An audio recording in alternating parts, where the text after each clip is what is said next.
네, 사랑하는 정광용 목사님이 가장 사랑하는 사람들이 여기 있음을 확인합니다. 네, 하나님께서 우리 엘사랑교회에게 은혜를 부어주시고 사랑하는 교회가 될 수 있게 하시기를 축복하는 마음으로 한 주간 시간을 보냈습니다. 제가 사역하고 있는 교회는 곁에 있는 교회라는 이름입니다. 곁에 있는 교회 안에서 가장 중요한 문제로 따지는 문제는요, 편을 만들지 않은 부분이에요. 이름이 곁에 있는 교회인데 어떻게 서로 편먹을 수 있냐, 이것만큼은 우리가 사수하자라는 마음으로 모두가 함께 곁을 지키며 나아갈 수 있는 문제를 제일 중요한 걸로 따지는데요, 엘사랑교회는 하나님의 사랑을 느끼고 또 하나님을 사랑하며 하나님의 사랑으로 서로를 지켜주는 교회가 되어야 되지 않겠습니까? 이름값 하는 게 굉장히 어렵겠다라는 생각이 들더라고요. 네, 그래서 참 곁에 있어 주는 것만으로도 이렇게 힘든데 하나님의 사랑으로 하나님을 사랑하고 서로를 사랑한다고 참 쉽지 않다라는 마음으로 한 주간 여러분들을 위하여 기도하는 가운데 그 마음의 무거움 또한 느껴지는 시간이었습니다. 그 마음을 담아 주님께서 저에게 말씀을 준비하게 하셨고 이제 말씀을 나누려고 합니다. 우리가 함께 이 말씀을 나눌 때에 주님께서 우리 교회를 이름값하는 교회가 되기를 꿈꾸는 마음으로 함께 말씀 속으로 들어가 보도록 하겠습니다. 이 대한민국 역사상 가장 유명한 사람이 누구냐라고 이야기를 한다면 각자가 좀 꼽는 사람들이 다를 것입니다. 하지만 가장 훌륭한 장수가 누구였느냐 라고 대한민국 역사를 살펴본다면 대부분의 사람들이 꼽는 사람은 이순신 장군일 것입니다. 1597년 4월 1일 53세의 이순신은 백의종군하게 됩니다. 아시다시피 자기가 뭔가 잘못해서 감옥에 끌려왔던 것도 아니고 자기가 마음을 먹고 또 나가게 된 것도 아닙니다. 여러 가지 정치적인 입장들 때문에 억울하게 갇히게 되었고 이제 다시 한번 백의종군하여 전쟁을 시작하게 되는 상황인 것이죠. 감옥에서 나와서 들은 첫 번째 소식은 감옥에 있는 아들을 보려고 여수에서 나룻배를 타고 면회를 오고 있던 어머니가 긴 여행과 또 스트레스로 인하여 세상을 떠나게 되었다는 소식이었습니다. 내가 잘못해서 내가 감옥에 갇혀 있는 걸로 인하여 어머니 마음고생 시킨 것이 아니라 내가 잘못하지도 않았는데 억울하게 갇혀 있었고 그런 나를 보려 어머니가 오시다가 세상을 떠났다라는 소식을 들었을 때 그의 마음 가운데 사랑이 넘쳤겠습니까? 원한과 분노와 슬픔이 넘쳤겠습니까? 나아가 그때 자신의 아들이었던 열이라고 부르는 아들이 병에 걸려 생사를 넘나든다라는 사실을 깨닫게 됩니다. 그것이 백의종군한 53세의 이순신이 경험했던 현실이었습니다. 그때 난중일기들을 제가 찾아보고 몇 가지 구절을 가져왔습니다. 먼저 4월 13일 일기입니다. 배에서 달려온 종 순하가 어머님이 돌아가셨다는 소식을 전했다. 방을 뛰쳐나가 슬피 뛰며 뒹굴었더니 하늘에 솟아있는 해조차 캄캄하였다. 눈앞이 캄캄했고 너무 분노가 차서 방을 뛰쳐나가 슬퍼 뛰며 마당을 뒹굴었던 이순신의 모습을 볼 수 있죠. 4월 16일 영구를 상여에 올려 싣고 집으로 돌아왔다. 나는 기력이 다 빠진 데다 남쪽으로 떠날 길이 또한 급해 소리내어 울부짖었다. 다만 빨리 죽기를 기다리를 따름이라. 우리가 생각했을 때 이순신 장군은 죽음조차 두려워하지 않는 사람으로 생각할 수 있겠지만 오늘 일기는 차라리 빨리 죽었으면 좋겠다라고 생각하는 자살 충동이 느껴지는 모습을 그리고 있다라는 것이죠. 이 당시 어머니가 돌아가신 것도 너무 억울한데 어머니 장례를 치르지도 못하고 상주였던 자신을 이 감시관이 잡고 백의종군했으니까 내려가야 된다라고 이야기하는 거예요. 어머니 장례만 끝나고 움직이게 해달라라고 이야기하는데 장례식조차도 허락되지 못한 상황이었던 것이죠. 7월 10일 일기입니다. 아들을 아산으로 보내야 하니 앉아서 날이 새기를 기다렸다. 솟구치는 정을 스스로 억누르지 못하고 통곡하며 떠나보냈다. 내가 무슨 죄를 지었길래 이 지경에까지 이르렀는가? 한순간에 어머니는 장례를 치르고 어머니 장례가 끝나기도 전에 자신은 일터로 돌아와야 했고, 그런데 아들은 응급실 너머로 보내야 되는 상황이 이어지고 있는 것입니다. 그렇게 7월 10일 정도에 이 일기를 쓰고 그는 어떻게 했는가? 자신의 신세를 한탄하고 좌절하고 다 팽개치고 혼자만의 골방으로 들어갔는가? 아닙니다. 그는 계속 나아갔습니다. 7월 16일 칠천냥 해전이라는 해전의 대패 소식을 들은 이순신은 상황을 내가 직접 봐야겠다라고 생각하며 7월 18일부터 30일 정도 동안 계속해서 자신이 다스려야 하는 군대를 살펴보려 여행을 떠나게 됩니다. 그 여행 속에서 그는 삼도 수군 통제사로 다시 세워지게 되었고, 이렇게 다시 세울 거면은 왜 나를 그렇게 파직시키고 감옥까지 끌고 갔느냐, 원망이 생길 수도 있고요. 이 여정을 지나는 동안 육군에 합류해 땅에서 싸우라는 명령을 받기도 합니다. 이제 해군은 끝났으니 육군에 편지되어 땅에서 싸워야 된다라고 이야기를 하는 것이죠. 이 길을 처음 걸었을 때 그 30일의 여정 가운데 처음에는 군관 9명과 병졸 6명이 전부였다라고 이야기합니다. 싸울 수 있는 편제로는 삼도 수군 통제사로서 이순신 장군이 총 자기까지 16명의 군대를 이끌고 여정을 시작하게 되었다라는 것이죠. 하지만 이 여정을 지나며 이순신은 살아남는 자들을 모아서 격전을 준비합니다. 그리고 이 상황에서 황명에 반역하는 듯한 편지를 썼던 것이 우리가 모두 아는 바로 그 편지입니다.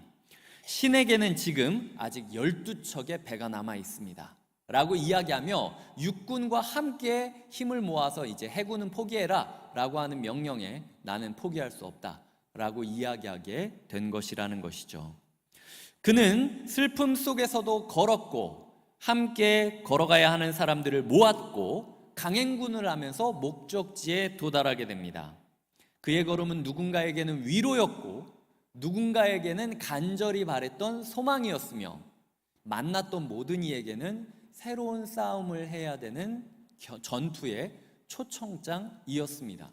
우리는 역사를 통하여 알죠. 이 걸음, 16명으로 시작했던 이 걸음이 결국 인류 역사 해전의 길이 남을 명전투로 이어지는 승리의 단초가 되었다라는 것을 압니다. 하지만 이 모든 사실을 모름에도 불구하고 이순신의 16명이 되는 군대를 따라가야 했던 사람들은 어떤 마음이었을까요? 이거 가지고 되겠나?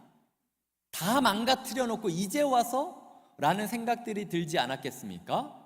하지만 그 걸음은요, 나라를 구하는 걸음이기도 동시에 자신들을 구하는 걸음이기도 했다라는 사실을 우리는 기억해야 됩니다. 한 역사학자는 얼마 전에 강의를 통해서 이런 이야기를 한 적이 있습니다. 나중에 알려진 사실이지만 이순신 일행보다 하루 늦게 5만 6천여 명의 고니시 병력이 구례까지 진격해 왔다. 일본군도 하루길 앞서 이순신이 움직이고 있다는 것을 몰랐고 이순신도 일본군이 바로 뒤에 따라온다는 것을 까맣게 모르는 상황이었다. 천만다행이었다. 만약 하루라도 자기 감정에 취해서 군대를 내팽개치고 하루만 술을 마시면서 시간을 보냈다면, 하루만이라도 페이스 조절을 해야겠다라고 하면서 다 힘들게 모였으니까 천천히 좀 쉬엄쉬엄 하자라고 이야기했다면 자기 뒤에 있는 5만 6천여 명의 일본 군대가 이순신과 그의 동역자들을 싹 몰살시킬 수도 있는 위기였다는 겁니다. 일본군도 몰랐고 이순신도 모르는 채로 그는 전력을 다하여 30일 동안 빠지지 않고 걸어가며 사람들을 모았기 때문에 승리할 수 있게 되었다라는 사실을 잊지 마셔야 된다라는 것이죠. 오늘 저는 이 이순신의 마음을 가지고, 이순신의 시각을 가지고 여호수아라는 성경 역사상 길이 남을 명장군이 어떤 전쟁을 치렀는지를 한번 살펴보려고 합니다. 함께 말씀 속으로 들어가 보겠습니다. 이 성경에는 수많은 기적이 있습니다. 여러분에게 성경에 있는 기적을 하나님께서 하나만 들어주시겠다 라고 한다면 여러분은 어떤 기적을 꿈꾸시겠습니까? 물이 포도주로 되는 기적을 이뤄주시옵소서 꿈꾸시겠습니까? 오병이어의 기적을 내가 보게 해주시옵소서 라고 꿈꾸시겠습니까? 성경 안에서 오늘 특이한 표현이 나오는데요, 14절은 이렇게 이야기하고 있습니다. 여호와께서 사람의 목소리를 들으신 이 같은 날은 전에도 없었고 후에도 없었나니 이는 여호와께서 이스라엘을 위하여 싸우셨음이니라. 전에도 없었고 후에도 없었다. 전무후무한 기적을 경험했다라는 겁니다. 여호수아와 이스라엘은요, 이스라엘 역사상 가장 기적의 세대를 살고 있었습니다. 그 이전까지 여호수아는 출애굽을 하기 전 10가지 이집트의 재앙을 경험했고, 홍해가 갈라지는 놀라운 기적을 경험했으며, 만나와 메추라기가 떨어지는 기적을 경험했고, 그리고 방금 요단강이 갈라지는 기적을 경험하고, 여리고성이 무너지는 기적까지도 경험한 상황이었습니다. 그럼에도 불구하고 전무후무한 기적이라고 평가되는 이유가 무엇인가? 사람의 목소리를 따라 하나님께서 기적을 베풀어 주셨기 때문이죠. 하나님께서 기적을 베푸시고 우리가 어버버하면서 따라가는 것은 종종 있습니다. 하지만 우리가 하나님한테 하나님 이것 이렇게 되게 해주시옵소서 라고 기도를 하고, 하나님이 토시 하나 틀리지 않은 채로 그 기적을 응답해 주셨기 때문에 오늘 기적이 전무후무한 기적이 되었다라는 거죠. 저는 여러분들이 그 기적을 사모하기를 바랍니다. 내 인생 가운데 나도 모르는 채로 하나님께서 베풀어 주시는 기적을 경험하는 것도 놀라운 일이겠지만, 하나님, 제가 하나님에게 완벽하게 조율되어서 제가 하나님이 원하는 기도를 완벽하게 할 수 있게 해주시고, 그 기도를 따라 하나님께서 내 말을 토시 하나 틀리지 않고 응답해 주시는 완벽한 기적을 이뤄주시는 신앙생활을 했으면 좋겠다라고 꿈꾸기를 바란다라는 것이죠. 이렇게 전무후무한 기적, 우리가 기도한 그대로 이루어지는 하나님의 기적은 어떻게 이루어질 수 있는가? 저는 오늘 말씀을 가지고 두 가지 비결을 알려드리려고 합니다. 첫 번째 비결입니다. 사랑의 한계선을 넓힐 때에 전무후무한 기적이 일어납니다. 사랑의 한계선을 넓힌다라는 것이 무슨 뜻인가? 오늘 6절에 보면 누가 요청했기 때문에 이 싸움을 시작하는지를 살펴볼 수 있습니다. 기브온이라는 사람들이 요청한 거죠. 기브온이 누구인지 아십니까? 기브온은 사기꾼이었습니다. 이스라엘과 여호수아에게 찾아와서 멀리서 온 것처럼 꾸미고 그들에게 화친 조약을 맺자라고 제의를 했었고, 그 사기꾼들에게 속아서 여호수아와 이스라엘 리더십들이 함부로 화친 조약을 맺었다가 알고 보니까 가까이에 있었던 존재라는 사실이 밝혀지고 이스라엘 모든 사람들이 난리가 난 겁니다. 아니, 목사인데 기도를 왜 안 해? 하나님께 물어봤었어야지. 하나님께 물어보지도 않고, 내가 아는 모세는 맨날 손을 들고 하나님께 기도하는 사람이었는데 여호수아는 싸움은 잘하는데 기도를 안 하네. 리더십이 흔들리고 있던 때였어요. 아니, 이스라엘의 12지파의 리더십이라면 여호수아를 도와줘야지. 목사가 바빠서, 여호수아가 바빠서 기도하지 못한다면 한 번이라도 물어봐야 되잖아. 이거 하나님께 기도해야죠 라고 물어봤다면 이런 실수는 안 하는데, 이전 장에 보면 기브온이 찾아왔을 때 사람에게 묻는 모습은 등장하지만 하나님께 묻는 모습은 등장하지 않아요. 그렇기 때문에 여호수아와 이스라엘에게 있어서 이 기브온 사람들은요, 가장 사랑하기 싫은 사람들이었습니다. 가장 사랑할 수 없는 사람들이었어요. 너 때문에 모세의 뒤를 이어서 리더로서 살아가는 나의 리더십이 흔들리게 됐어. 무너지게 됐어. 너만 없었어도 우리가 행복하게 싸울 수 있었는데 너 때문에 우리가 휘청휘청하고 있어. 이런 상황이었다라는 거예요. 그런데 7절을 보면 그 사람들을 구원 요청을 받자마자 그의 전병력, 모든 군대와 모든 용사를 데리고 싸우기 시작했다라고 이야기를 하고 있습니다. 저라면 그러지 않았을 것 같아요. 기브온이랑 화친 조약을 맺고 서로가 서로를 지켜주겠다라고 약속은 했지만 며칠 이내로 가야 되는지는 정하지 않았잖아요. 뭐 예를 들어 계약서에 24시간 안에 도와줘야만 된다, 이런 조항이 있었으면 뭐 24시간 안에 달려가도 되지만, 우리가 서로를 지켜주기는 하되 언제까지 가야 된다는 조항은 없었단 말이죠. 그러니까 이 틈에 그래, 니네도 한번 당해봐라. 니네가 우리 사기쳐가지고 지금 이렇게 됐지? 우리도 가긴 갈 거야. 근데 언제 갈지는 우리가 얘기 안 했다. 너희 한번 크게 당하고 죽기 직전에 마지못해 우리가 가보도록 할게. 그게 아니면 우리가 가기는 가는데 전병력을 동원한다고는 얘기 안 했잖아. 그러니까 적당히 우리가 싸우는 척만 할 사람들만 보낼게. 왜냐면 우리 백성들이 소중한데 니네를 위해서 우리가 그렇게까지 할 필요가 있어? 라는 마음으로 적당히 보여주기 식으로 가도 상관이 없었다라는 거죠. 하지만 여호수아와 리더십들은 자기를 가장 힘들게 했던 사람들이 구원 요청을 할 때에 즉각적으로 가타부타 이야기하지 않고 전 병력을 동원했고, 그래서 8절은 이렇게 시작합니다.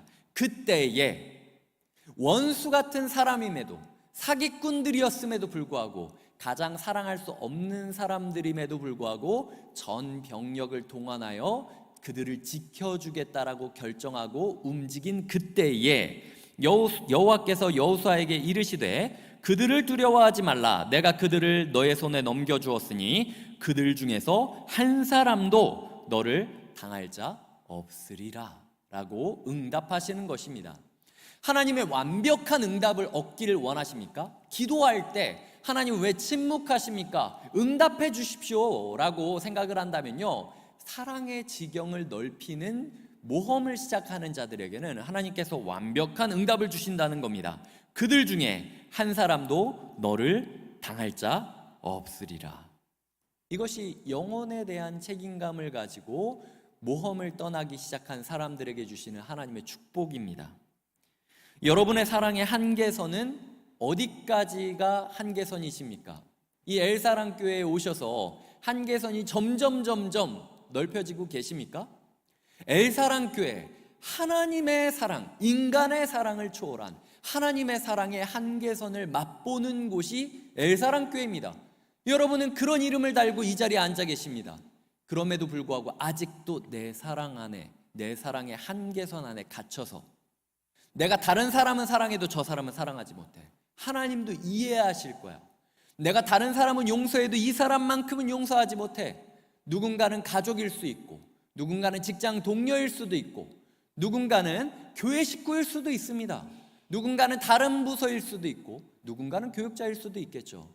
하지만 여러분 마음 가운데 계속해서 사랑에 도전을 하면서 한계선을 넓혀간다면, 야, 나는 진짜 이 교회에 오기 전에는 죽어도 저런 사람은 사랑하지 못할 거라고 생각했는데 여기 와서 내가 이렇게 변했네. 이 사실을 깨닫는 순간 하나님께서 우리에게 선명한 응답, 한 사람도 너를 감당하지 못할 것이다 라고 주시는 선명한 응답을 경험할 수 있게 된다라는 것이죠. 두 번째, 전무후무한 기적의 비결입니다. 이러한 사랑의 도전을 끝장날 정도로 사랑의 전쟁을 이어갈 때 전무후무한 기적이 일어나게 된다라는 것이죠. 오늘 본문이 특이한 것은요, 1+1이라는 겁니다. 대부분 여호수아와 함께 했던 기적은요, 하나님의 명령이 있고 순종이 있고 순종에 하나님께서 기적을 얹어주십니다. 그리고 승리합니다. 이게 여호수아서의 패턴입니다. 그런데 오늘 본문은 기적이 2개가 물려 있어요. 그런 의미에서도 전무후무한 기적이었습니다. 첫 번째 기적을 살펴볼까요? 9절에서 11절까지 좀 길지만 한번 같이 읽어 주셨으면 좋겠습니다. 시작.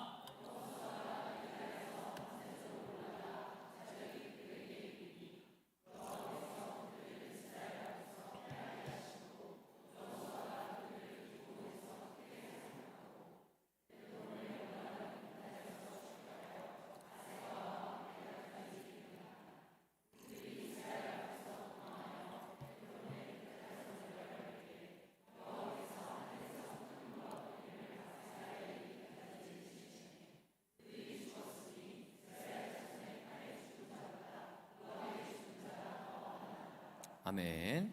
여기서 끝났어도 완벽한 기적이었어요. 왜냐하면은 하나님께서 주신 마음을 따라서 전속력을 향해서 올라갑니다. 그냥 가는 게 아니라 지금 이 지리학적으로 보면은요, 이게 밤새도록 달려갔다, 올라갔다라고 표현하는데 이 지역이 해발 1200고지였습니다. 북한산이요, 836.5m라고 합니다. 북한산의 절반이 더 얹어져 있는 거나 마찬가지인 거죠. 그곳을 밤새도록 보이지도 않는데 무기를 들고 긴장한 채로 뛰어 올라갔다는 거죠. 9절에 보면 밤새도록 올라가, 그리고 10절에 보면 또 올라가는 비탈길에서 추격하면서 죽이면서 올라갑니다. 등산을 하다 보면 오르막길보다 내리막길에서 상처 입을 때가 되게 많잖아요. 11절에 보면은 비탈에서 내려갈 때에 내려가면서까지 싸우고 있다라는 거죠. 밤새도록 1200고지를 올라가고 또 올라가다가 적군을 만나서 끝까지 올라가면서 전쟁을 치르고 있고, 그렇게 진이 다 빠진 상태에서 내려가면서 또 싸우고 있는데 하늘에서 우박까지 떨어지고 있는 상황이에요. 하나님께서 칼에 죽은 자보다 우박으로 죽은 자들이 더 많게 해주셨다라고 합니다. 이 우박이 어떤 기적인지 기억하십니까?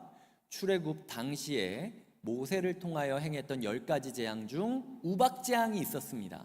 누구보다도 리더십이 흔들리고 여호수아는 모세랑은 좀 다른가 봐, 모세의 후계자가 되기는 좀 부족한가 봐, 이런 이야기가 나오고 있었는데 마침 하나님께서 모세를 통해서 행한 것 같은 우박 기적이 일어나게 하면서 이만큼 모세의 후계자가 어딨냐 라고 이야기하고 있던 딱 그때쯤 제가 여호수아였으면 여기서 멈춥니다. 이것 봐, 봤지? 누가 뭐라 그래? 내가 비록 실수하곤 하지만 그럼에도 불구하고 하나님이 모세의 기적처럼 우리를 통해서도 역사하시잖아. 다른 기적 안 해줄 것 같아? 그러니까 이제 정비하면서 내가 어떤 존재인지 좀 생각해봤으면 좋겠다. 이때쯤이면 풀어주고 이스라엘 마음을 좀 다독다독이면서 다음 싸움으로 넘어가도 되는 상황이에요. 그런데 여호수아가 이렇게 이야기합니다. 여호수아 12절입니다. 여호와께서 아모리 사람을 이스라엘 자손에게 넘겨주시던 날에 여호수아가 여호와께 아뢰어 이스라엘의 목전에서 이르되 태양아 너는 기브온 위에 머무르라, 달아 너도 아얄론 골짜기에서 그리할지어다 하매 라고 외치고 있다라는 것이죠. 힘이 빠진 상태까지 달려갔기 때문에 비탈을 내려가는 동안 여호수아를 포함해서 모든 사람들이 다리가 후들리고 있을 것이었습니다. 하늘에서 떨어지는 우박을 자기들도 보고 있지만 혹시라도 타이밍을 놓치면 내가 우박에 맞을 수도 있는 거잖아요. 그러니까 조심조심하면서 긴장하면서 이제 막 비탈을 내려온 그들에게 여호수아가 한 사람도 하나님께서 우리를 당하지 못할 것이다 라고 하셨으면 한 사람도 남기지 않고 우리가 쓰러뜨려야 된다. 그러니 우리의 전쟁이 끝나기까지 태양아 너는 머물러라, 달아 너도 그대로 있어라. 태양의 멱살을 잡고 지금 하늘에 올리고 있고 달의 머리를 누르면서 떠오르지 못하게 막고 있는 여호수아의 모습을 그리고 있다라는 것입니다. 당시 가나안 사람들은요 여러 신들을 모셨습니다. 태양의 신이 있었어요. 달의 신이 있었습니다. 비의 신이 있었습니다. 땅의 신이 있었습니다. 그렇기 때문에 여호수아가 태양아 달아 라고 이야기하신 건 자기의 마음에 경험했던 하나님의 감격이 너무 큰 나머지 이 세상 그 어떤 존재라 할지라도 그 어떤 강한 신이라 할지라도 하나님은 이길 수 없다라는 100%의 확신이 있었던 거죠. 하나님이 지금 여호수아에게 시킨 겁니까? 하나님이 여호수아한테 야 여호수아야 여기서 한 번만 더 하면 네 리더십이 더 올라갈 테니까 태양한테 한번 소리쳐 볼래? 이러지 않으셨어요. 여호수아가 지금 혼자 기도하고 온 겁니까? 모든 전쟁이 끝나고 나서 사실 내가 혼자 하나님 앞에서 태양이 멈추기를 기도했는데 멈췄어 라고 기도했어 이렇게 이야기한 게 아니에요. 하나님을 향한 마음을 가지고 하나님께 모든 사람들 앞에서 공개적으로 이야기한 겁니다. 기껏 하나님이 도와주셔서 여기까지 리더십이 다시 세워졌는데 왜 기도했는데 태양이 저물어? 이러면 다시 무너질 수도 있는 상황이었어요. 하지만 여호수아는 하나님께서 시작하라고 하신 사랑의 전쟁, 원수까지도 사랑해야 되는 기브온을 지키는 전쟁을 한 사람도 남기지 않고 쓰러뜨리는 걸로 끝내기 전까지는 하나님께서 만족하시지 않을 거라는 확신이 있었기 때문에 태양을 향하여 갑자기 소리치기 시작한 것이고, 그 기도를 하나님께서 토시 하나 틀리지 않고 응답하셨다라는 게 오늘 전무후무한 기적이라는 것입니다. 이 자리에 앉아 계시는 엘사랑 교회 성도님들에게 있어서 태양은 어떤 존재입니까? 돈입니까? 아니면은 가족입니까? 그것도 아니면은 취업입니까? 육아입니까? 결혼입니까? 내가 왜 이 교회 안에서 신앙생활을 하는데 신앙생활을 마음껏 달려가지 못하게 하고 내가 사람을 사랑하는 일을 막는 장애물은 무엇입니까? 그 장애물 앞에서 굴복하고 절망하고 자괴감을 느끼면서 주저앉아 있으십니까? 아니면 여호수아처럼 태양아 너는 거기 머물러라, 내 인생에 지금 돈 문제가 힘들지만 돈아 너는 거기 머물러라, 내 가족이 믿지 않음으로 인하여 내가 서로를 사랑하는데 지장을 받고 있지만 믿지 않는 저 가족아 너는 그대로 있어라. 교회 식구들과의 갈등이나 아니면 내가 겪는 여러 가지 취업이 안 되고 육아로 지치고 이런 마음들이 있다면 그 문제를 향하여 선포해 본 적이 있느냐는 것입니다. 우리가 상황에 짓눌려서 상황에 함몰되어서 이렇게까지 됐는데 사랑 못해도 하나님은 이해하시겠지, 그렇게 느끼는 게 엘사랑이 아니에요. 이럼에도 불구하고 하나님은 사랑하기를 원하시고 그 하나님의 사랑을 따라 내가 싸워가리라 라고 이야기하는 게 진정한 엘사랑이라는 것입니다. 그 사랑을 경험하기 위하여 하나님이 시키지도 않았는데 모험을 하고 선포를 하고 끊임없이 달려가는 자는 어떻게 되느냐? 아까 이야기했듯 이순신 장군이 뒤에서 5만 명이 넘는 해군, 5만 명이 넘는 대군이 쫓아온다고 생각해서 사람들을 모으면서 30일 동안 달려간 게 아니었습니다. 그저 나는 장군이기 때문에 내 병사를 내가 돌봐야 된다, 나는 장군이기 때문에 내가 지켜야 되는 백성들을 지켜줘야 된다, 이 마음 하나로 16명밖에 되지 않았지만 모험을 시작했을 때 자신도 살고 그 나라도 지킬 수 있는 놀라운 기적의 단초가 되었다라는 것이죠. 저는 이 자리에 앉아 계시는 성도님이 그런 기적의 단초가 되어야 된다라고 생각을 합니다. 이제 말씀을 좀 정리해 보도록 하겠습니다.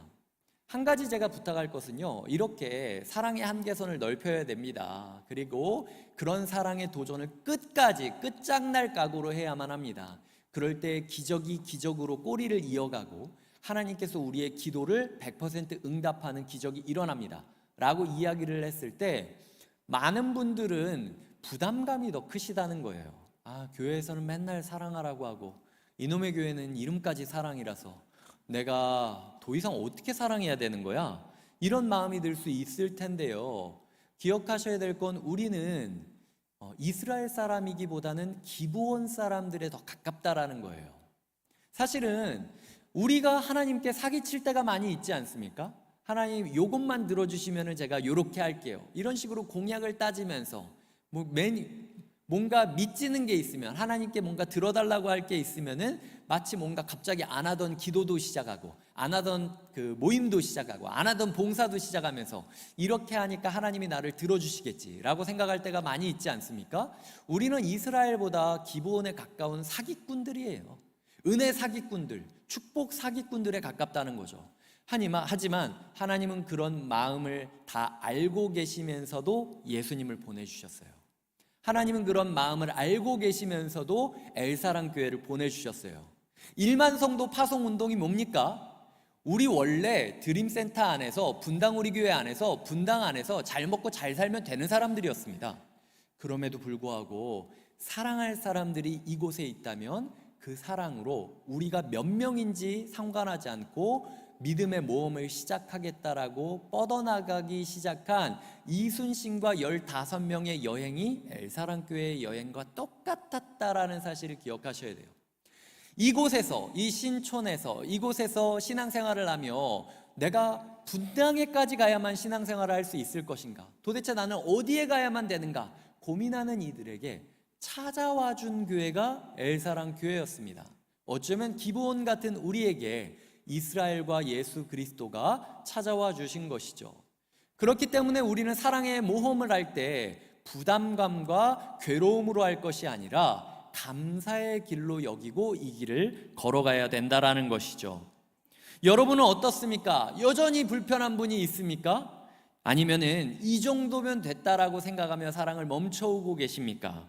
사랑의 지경을 넓힐 때 전무후무한 기적이 일어납니다.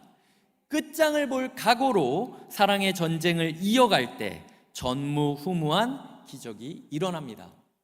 저는 1만 성도 파송운동을 통해서 시작한 29교회가 마치 이순신 장군이 편지했었던 신에게는 아직 12척의 배가 있습니다 라고 이야기하는 그 편지처럼 대한민국에는 아직 29개의 교회가 있습니다. 자신의 살점을 떼어내고 그럼에도 불구하고 믿음의 미랄로 삼아 각 지역으로 심고 자라고 열매 맺으며 그 지역을 행복하게 만들 그 12척의 배, 그 29교회가 우리에게는 남아 있습니다 라는 예수님의 응답으로 들리며 기도할 때가 종종 있습니다. 여러분은 그런 배로 함께 살아가고 계십니까? 왜 이렇게 수많은 교회가 많은 신촌, 홍대 이 지역에 왜 또 교회가 필요합니까? 하나님의 사랑의 한계선이 어디까지인지를 보여줄 교회가 필요하기 때문에 여러분이 세워진 거예요.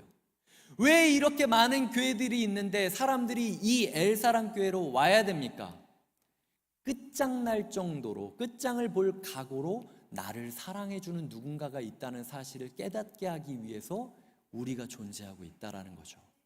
그럴 때 하나님이 우리를 보내신 이유를 깨닫게 되는 것이고 우리는 믿음의 전쟁에서 기적을 맛볼 수 있게 될 것입니다.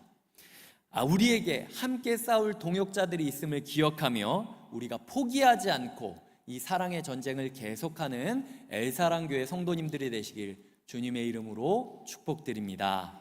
아멘.